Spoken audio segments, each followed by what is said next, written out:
Good afternoon. Welcome to another episode of MIHOA Live. And boy, do we have a great guest today. We are happy to welcome Jay Sharrers, retired NHL linesman who has 7 Stanley Cup appearances. And we have a wonderful guest host again in Todd Lewis. Gentlemen, are you there? Andy, I am here. All right. And there's Jay. Hey, guys. All right. Hey, guys. How are we doing today? Super. Awesome. Super. Awesome. All right. Thank you so much for joining us. This is fantastic. Jay, you and I met each other a couple years ago, and it's been a true pleasure to get to know you. And I just enjoy talking to you and calling you a friend. And Todd, Feeling mutual. You did such a great job with Coho a few weeks ago that we dragged you back. I don't feel dragged back at all. It was a fun conversation. You and I have had a couple of conversations as well, and via text messages and the like. And it's been enjoyable to get to know you and your organization a little bit better and learn more about it too. Well, thank you. And as everybody probably knows, Todd is the co-host of Scouting the Refs podcast, which is a wonderful effort that's been going on now for several months, maybe even a year now. Todd, this is the first year that I talked about doing it with my co-host Josh Smith, who runs the great website scoutingtherefs.com. And if you're not following him on Twitter, you should be too, because he's great. And I suggested the idea to him, and he said, well, let me think about it. And then last summer he said, yeah, okay, let's do it. So we started at the beginning of hockey season and figured we'd go until the season ends. And as everybody knows, the season hasn't ended yet. So Great. Well, Todd, I'm going to kind of let you take over here. You're the pro. I'm just the above average official and below average video host, I guess. So you take over. Jay, thank you so very much. And I'll be checking back with you guys in a few minutes. Take it away, Todd. Thank you. Appreciate it, Andy. I'm happy to jump in. Jay, as you and I met face to face on video screen a couple of minutes ago. It was a nice conversation, and I like to get to know people and talk about them and talk about their lives and ask them a bit about their upbringing and growing up. In fact, one of my favorite talk show hosts was James Lipton, the late James Lipton of Inside the Actors Studio. And I love the way he started. Okay, so tell me about your childhood and growing up and your mom and your dad. I think it's a lovely story. Yeah. So my parents met 61 years ago in London, England. A black man from Jamaica and a white woman from Canada, and they did the long distance dating. And obviously that was before there was cell phones and computers, so everything was letters. So they were pen pals for probably about 2 years before my father asked my mom to marry him.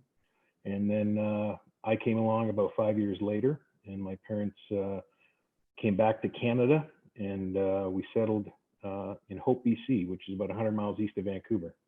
So Western Canada kid.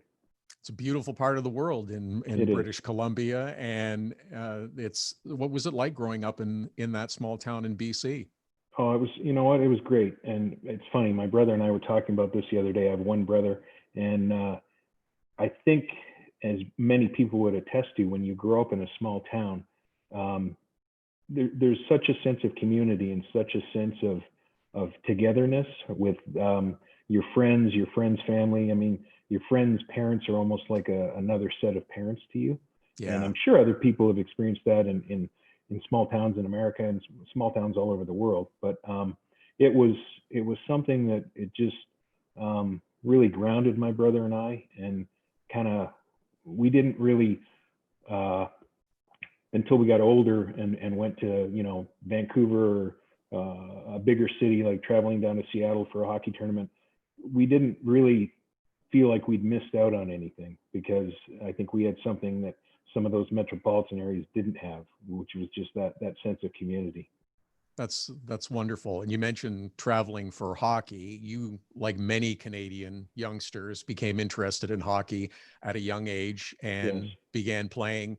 And okay, let's first talk about what the experience of playing the game was like and what drew you to it and what did you enjoy about it?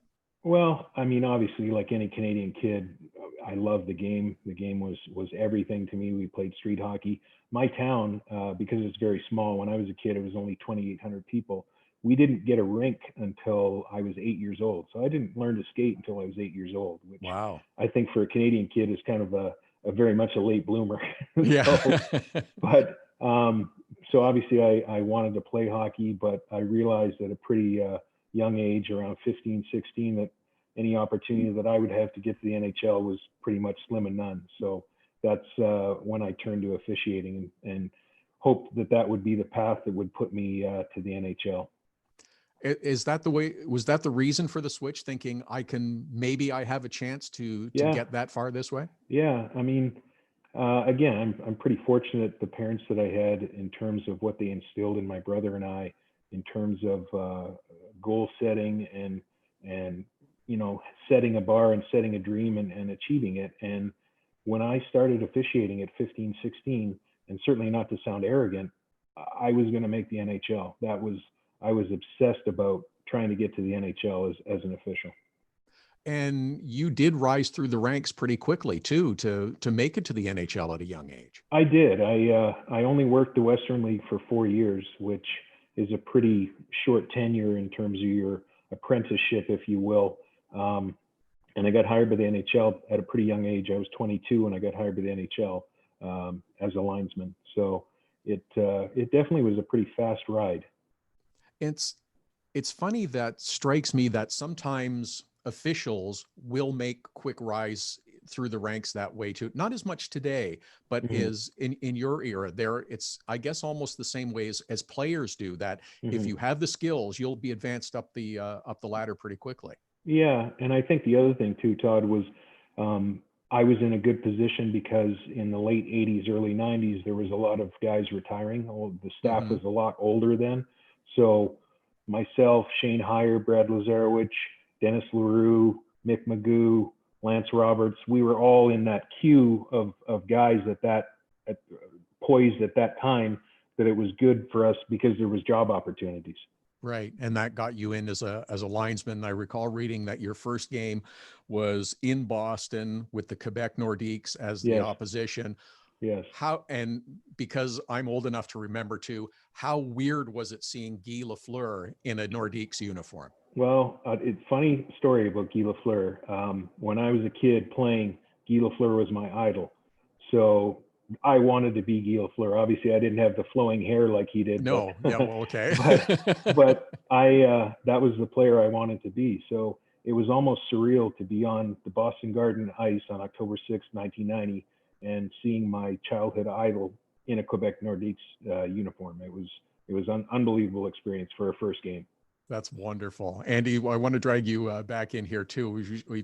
We should mention that there will be opportunities for comments. If you've got questions, please throw them out as well. And Andy will be the interrupter, if you will, of the conversation every now and again. Go ahead, Andy, if you've got. I've interrupted a lot of people in my day, so I'll take that as a compliment, Todd. But again, Jay, thanks so much for joining us. We do have several people watching. We've got a couple of our members, Mike Horvath and Joe Murphy, tuning in.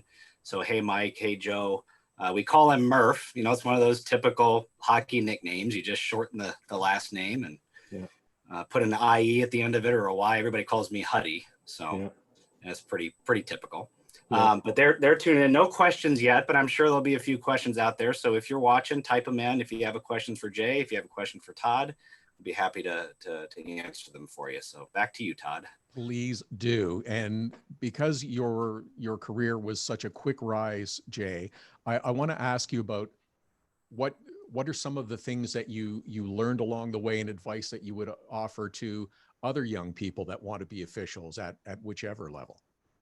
I think that's a great question. I think the one thing that I learned at an early age and tried to carry into my professional career, and even more so as I got later into my career and was in more of a mentorship role for younger guys, was just the respect for the game. Because as you know, and as Andy knows, it's just such a fantastic game. I mean, obviously I'm a little biased. I think it's the greatest game in the world, but it just, the thing that was impressed upon me with a lot of the senior guys that I was on staff with was just respecting the game. And there was a supervisor I had in the Western League. His name was Al Paradise, and he passed away quite a few years ago. But Al was a real mentor to myself and some of the other guys I mentioned, Shane Heyer, Brad Lazarewicz, guys like that who were on the West Coast. And he was an unbelievable human as well as a supervisor. And his whole thing was just about respecting the game and treating the game with respect. That's a comment we hear so often about hockey, the game of hockey, whichever league, whichever level, that the people involved. And it's one of the things that drew me into it and why I've tried to remain as close as I can to it. But the other thing too is that, and I suspect as you're in your path through officiating, it teaches you life skills as well, and other, question. and other skills and opportunities and things that you can take through the rest of your life. Yeah, I think, and that's exactly on point, because I know as any guy who's watching right now or anybody who's ever officiated, it really gives you an understanding of tolerance and an understanding of integrity in terms of what you're doing on the ice, whether you're doing it in an amateur role or a professional role, just in terms of keeping the game fair and safe. And I think those are definitely great life skills that you can transcend. And for guys that work amateur hockey and then eventually give it up because they have to get on with a life career, I don't think there's a guy out there that wouldn't, or a girl out there that wouldn't say that some of the things they've learned as an official, they're able to transcend into their everyday role in a different vocation. Yeah, there's a team and a fraternity among officials as well, the way in a similar way that players and have with their teams, isn't it? Yeah, without question. Yeah.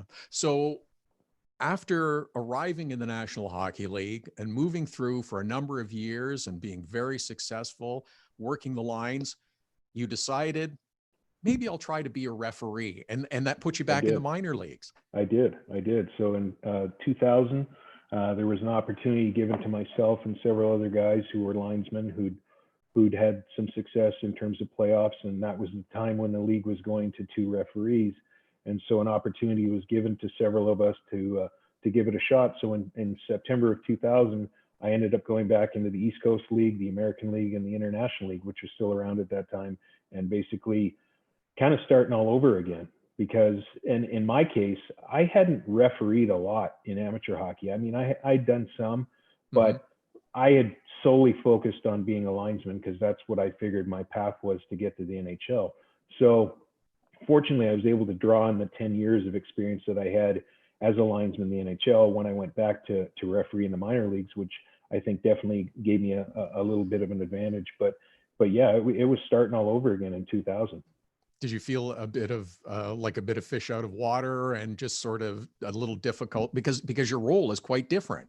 Yeah, I don't know about a fish out of water. I think when I made the decision, probably around July or August of 2000, when the opportunity was given to me, and I thought about it for quite some time, and I talked to a lot of people about it to decide if I was going to do it, and I was excited because it was going to be a challenge, and I felt that was the right time at that point. That I had 10 years under my belt, so I was feeling fairly cemented in the league in terms of being known that it was time to take on a new challenge, and that just involved going back and honing my craft. And I wouldn't expect you're not just going to step in and start refereeing the NHL. So no, yeah. But and then you get back to the National Hockey League. Did the players treat you any differently once you returned with stripes on your arms? I think hockey players are funny. It would take a while before some guys would even be like, when did you start refereeing? Like they all of a sudden see the orange armbands on your sweater and like, wait a minute, like, aren't you were a linesman? Like, what are you doing? So, but yeah, I think it was good in that sense of coming back to the NHL because I already had rapport with players and coaches. Right. For a guy coming in back then or even now, when you're coming in cold as a referee, one of the biggest things that you strive for is that rapport with the coaches and players. And I was fortunate enough to already have that 10 years under my belt. So it made that transition a little bit smoother. Andy has rejoined us again, I notice on the screen here. Hi, Andy. Let's let you pop in for a couple of seconds and talk talk about who else has joined us and any questions. Well, I promise I didn't go to get a soda or anything, but No. I've been watching. Yeah, we still have a lot of people watching. Dan O'Berry from St. Louis joined us. He's one of our go-to officials at the high school and AAA level. So good to see OV. Kurt Totten is joining us from Georgia, and he has a question for you, Jay. Yes. He says, what referees did you enjoy working with the most? And then the second question is, do you see a solution to all the abuse in youth hockey? And again, this is from Kurt with Georgia ice hockey officials. So thanks for tuning in, Kurt.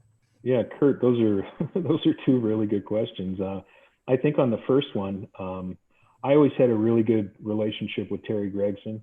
Terry was somebody that when I got hired, took a lot of time to not only explain or help me with the on-ice stuff of the business, but more of the off-ice stuff like traveling and just what's expected out of a professional official. And I think, like I had mentioned earlier, I was very young when I started. I was only 22. So to have somebody like that kind of take you under your wing was very beneficial. I mean, there was also Kevin Collins, who was a linesman, who that was someone when I started officiating, I wanted to emulate just because he was so good. He'd worked so many big games, and he was also a guy that really was a big mentor for me and a really good friend to this day.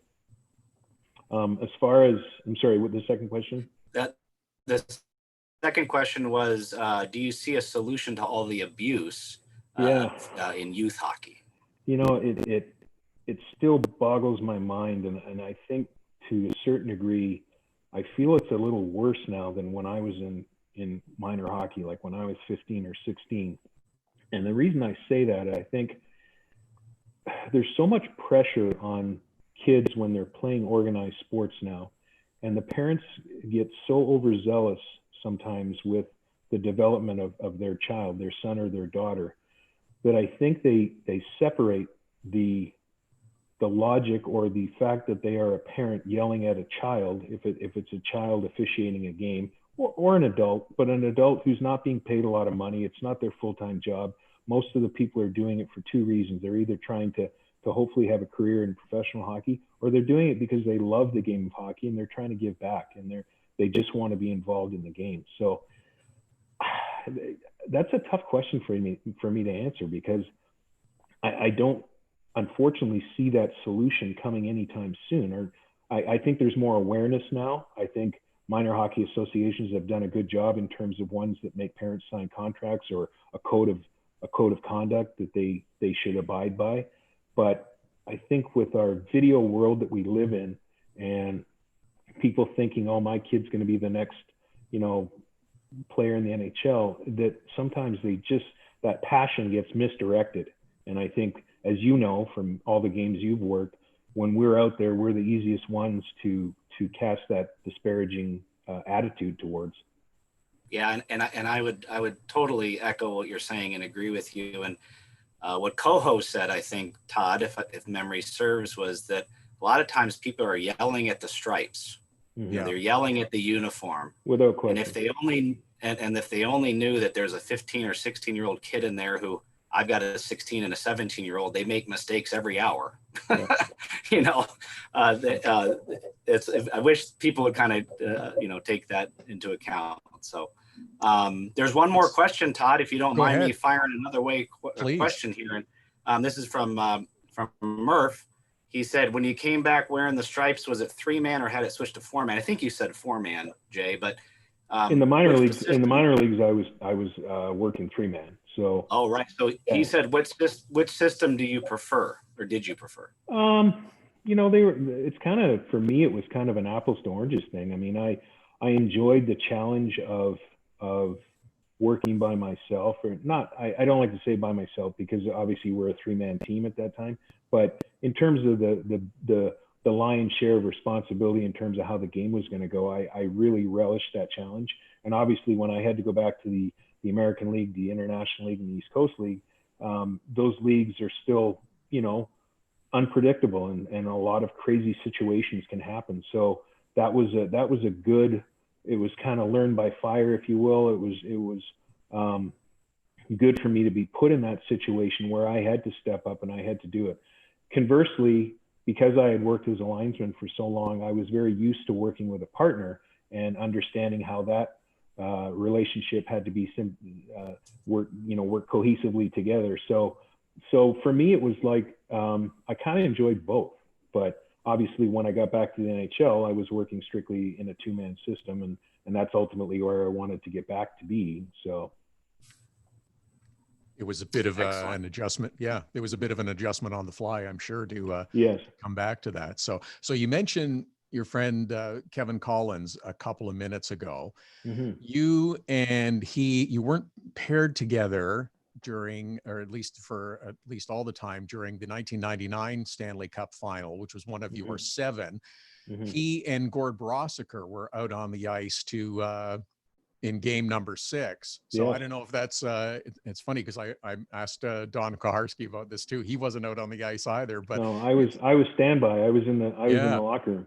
You and Ray Scapinello were the other 2 linesmen Yes. who were working that series. So yes.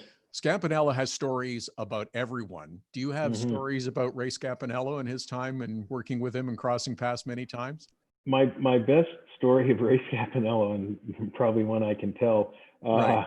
is that 99 final, because obviously that was my first final. I'm paired with the most respected, revered, decorated linesman in the history of the National Hockey League in terms of games worked, in terms of playoff games worked, in terms of Stanley Cup Finals worked. So obviously, as if I didn't have enough to be nervous about working my first final, here I am working with Ray, and obviously wanting to work to the best of my ability and show that I deserved and belonged there. And I'll never forget the first play I had across my blue line, and I blew it offside, and I was in front of the Dallas bench, and Ray comes over and he goes, "That wasn't offside," and he skates away. And all the players, like, he said it loud enough for the players to hear, and they're like, "Yeah, see, Ray said it wasn't offside. So, like, what are you doing?" Like, so it was just one of those. And he thought that was hilarious. And at the time, I didn't think it was too funny, but we laugh about it now. So. And that's that sounds like the humor of Ray Scapinello is just always at the same time he's having fun, but I think at some point he thought maybe it would help you a little bit too, that it would just kind of help you relax. Totally. And I know now, looking back at it, and certainly after having the honor of working, more finals after that, and working with guys who maybe hadn't worked one before, that was definitely, I think, his intention at that time, was to just relax me and make me realize that at the end of the day, it's a hockey game and you just go out and you do your job. So. And you did it very well for many years in the National Hockey League. Jay, I do want to talk about some of the things that are going on in the world a little bit, because I'm interested to hear your thoughts and hear your perspective. I did a little reading and research, as I try to do whenever we have one of these conversations. And you said that you didn't really find racism to be it wasn't overt, and it wasn't really targeted toward you during your NHL career on working on the lines. It was a very small portion. Yeah. I do want to get your thoughts though I think first on where we are now and the demonstrations that have gone on for weeks and following the killing of George Floyd in Minneapolis, and just sort of your thoughts on the larger scale and where we are and what you see happening right now. Well, it's interesting, and I was thinking about that. Obviously, like everybody with what's going on, everybody's been doing a lot of thinking and discussing, and obviously I have a personal understanding of that, being a child who has had a black parent and a white parent. It makes me sad to a certain degree that, as I think I had mentioned, my parents met 61 years ago, and they endured racism then. Just that was at the height of civil rights. And I was watching TV last night, and the coach of the Arizona State football team, Herm Edwards, was discussing how he sat with his father as a 14-year-old when Martin Luther King was assassinated. And he was so troubled and so sad.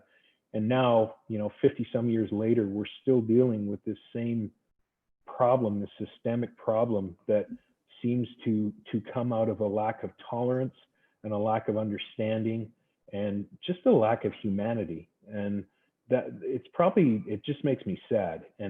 But it also, I think, motivates me to realize the platform that I have. And this is something, and I've done other interviews before where at the time I didn't really,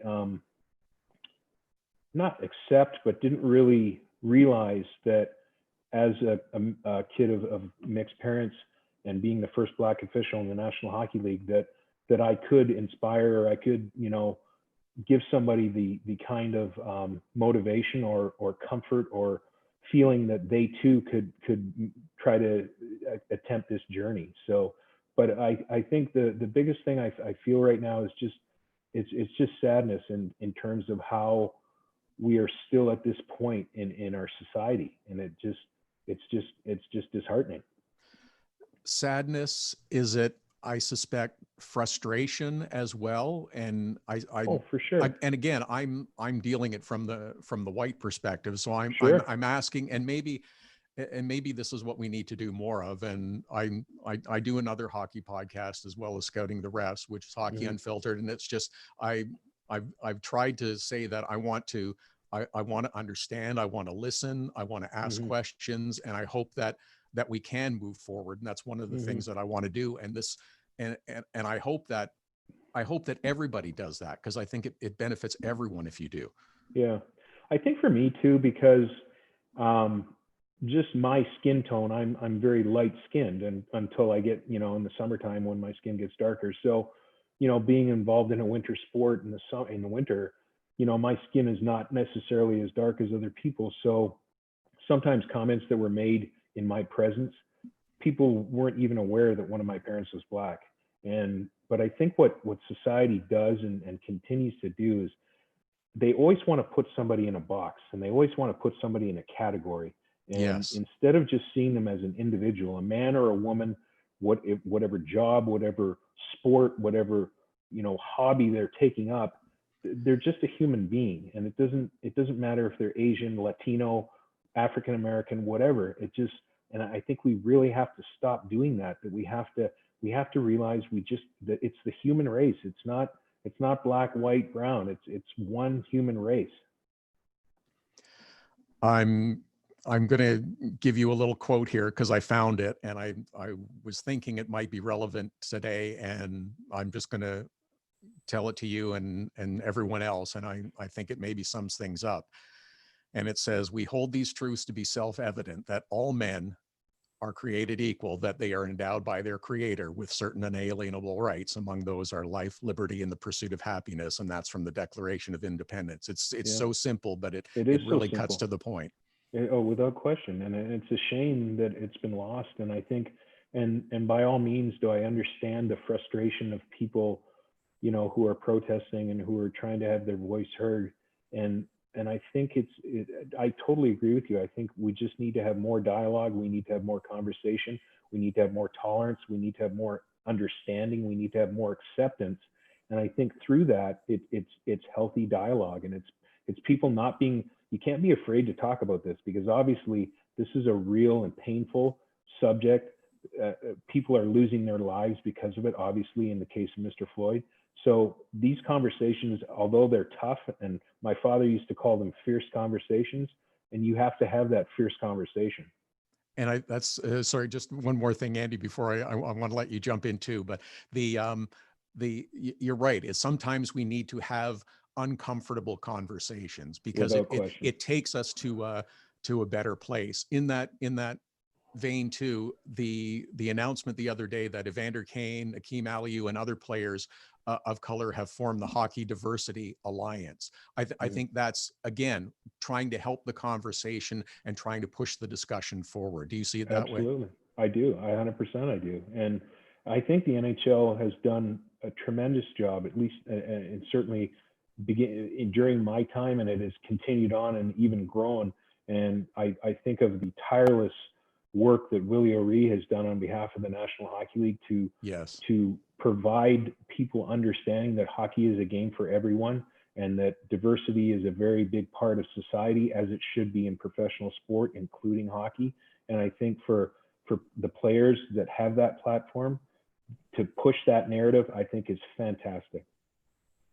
Let's let Andy back in, because I'm sure he has some additional comments that he wants to include. Well, thank you for that wonderful conversation, and we really appreciate you, Jay, kind of telling everybody how you're feeling about this. And we're all feeling sad, I think, and in our own ways.